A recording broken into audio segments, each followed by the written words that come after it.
Well, I think the debates were really a big thing. And not to bring up an unpleasant debate, but that first debate was pretty amazing, and 24 million people watching it, a record on cable television.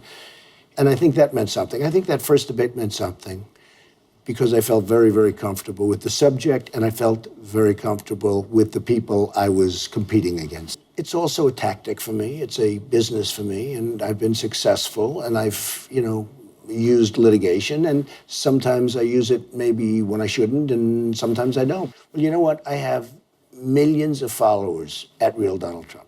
I have millions of followers. The thing that gets me in trouble is retweets. The retweet is really more of a killer than the tweets. The tweets I seem to do pretty well with. But you have to go forward. You make a mistake, you go forward, and you can correct the mistake. But to look back and say, gee whiz, I wish I didn't do this or that, I don't think that's good. I don't even think, in a certain way, I don't even think that's healthy. I've never had a glass of alcohol to it. I put so much into my business that I didn't put enough into the relationship. And I see that, and I've learned that. I have learned that. Sometimes there's nothing you can do about that because that's the way you are. If somebody told you that you have to ease up, you can only work half the number of hours that you're working, I don't know if you'd be able to do that. When I'm wounded, I go after people hard, okay? And I try and unwound myself. I have seen bullying, and bullying doesn't have to just be as a child. I know people are bullied when they're 55 years old. It's, it happens, right? But you got to get over it. Fight back, do whatever you have to do. Really, I've been saying during this whole campaign that I'm a counterpuncher. You understand that. I'm responding.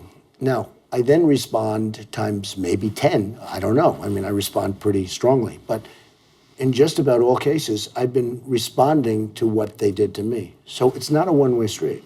I thought it was unfair. First of all, I didn't think it was really a question. I thought it was more of a statement. That's the first question that I've ever been asked during a debate, and I've never debated before. My whole life is a debate, but I've never actually debated before. And I'm saying to myself, man, what a question. And then, of course, then you have Brett doing his thing, so I'm saying to myself, I got 2 hours of this? I don't really blame you because you're doing your thing, but from my standpoint, I don't have to like it. No, fair. I don't care if they're nice. I might have said they weren't nice, but that doesn't mean they have to be nice. Mm-hmm. I felt so good about having gotten through. I said, if I can get through this debate with those questions, you can get through anything. Well, I'm a real person.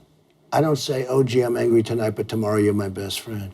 See, I do have a theory that, when somebody does it, and this could happen again with us. It could be even doing this particular interview. I have great respect for you that you were able to call me and say, let's get together and let's talk. To me, I would not have done that. I don't say that as as a positive. I think it's a negative for me.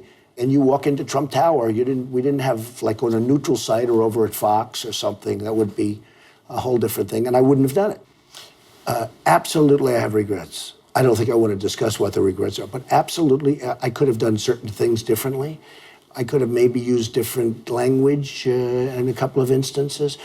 But overall, I have to be very happy with the outcome. Mm-hmm. And I think if I didn't conduct myself in the way I've done it, I don't think I would have been successful, actually. If I were soft, if I were, presidential, okay, presidential.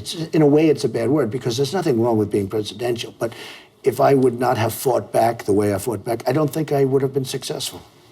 I see suffering. I see tremendous suffering, and I understand it. I have a very big heart. A lot of people don't understand that, but people that know me do. And we have to take care of our country. And I do feel America first. America has been fourth and fifth and ninth. I view myself as a person that, like everybody else, is fighting for survival. That's all I view myself as. And I really view myself now as somewhat of a messenger. This is a massive thing that's going on. Mm-hmm. These are millions and millions of people that have been disenfranchised from this country. I was in front of a group the other day, at least 25,000 people. The place was going crazy. And I said, I'm like the messenger. I do take it very seriously, and I understand what's going on. And when I see the fervor, when I see 25,000 people that have seats, and not one person during an hour speech will sit down. I say, sit down, everybody, sit down, and they don't sit down. They refuse to sit down. That's a great compliment. But I do understand the power of the message. There's no question about it. So I got a call from a great writer who said to me, congratulations. I say, congratulations on what? He said, what you have done has never been done before. I said, what have I done? And he talked about different things.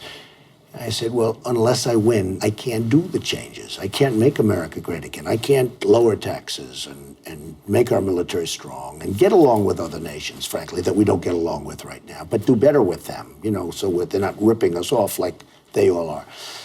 But I said, unless I win, I can't do that. He said, no, you're wrong. What you have done has never been done before, and it'll go down in history. I will say this, if I don't go all the way and if I don't win, I will consider it to be a total and complete waste of time, energy, and money.